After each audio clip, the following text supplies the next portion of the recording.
నమస్కారం. నేను మీ దాసరికత తెలుసు కదా, ధర్మవరం నియోజకవర్గంలో నేను మొన్న ఎలక్షన్ టైంలో అయితే ట్రాన్స్జెండర్ కమ్యూనిటీ నుంచి అని ఒక పాయింట్ కూడా పెట్టడం జరిగింది.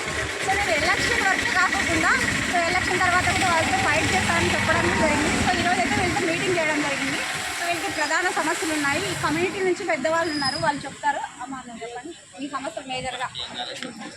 మాకు ఇళ్ళ స్థలాలు కావాలా, రేషన్ కార్డు కావాలా, పెన్షన్ రావట్లేదు చాలా మందికి.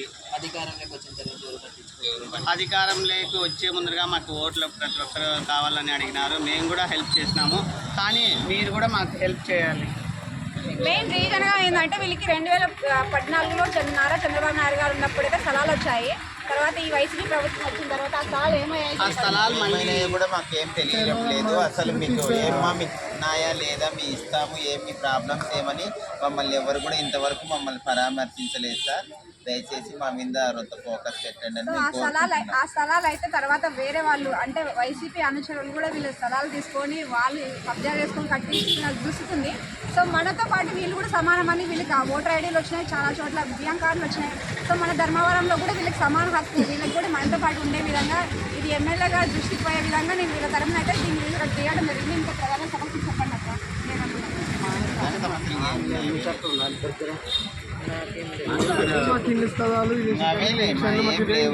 సో వీళ్ళకి స్థలాలు ఇస్తే మనతో పాటు ఉండి మనలో కలిసిపోతారు అనమాట. సో వీళ్ళకి మనం ప్రాధాన్యత ఇస్తే వీళ్ళు కూడా మనలో ఒకరు అయిపోతారు. మనమే వీళ్ళని దూరంగా పెట్టడం వల్ల ఇట్లా ఉంటుంది అనమాట. సో మనం అంతా కలుపుకోవాలి. వీళ్ళు కూడా మనతో పాటు నాతో పాటు వీళ్ళు కూడా మామూలుగా ఓట్లు వేశారనమాట చంద్రబాబు నాయుడు గారికి.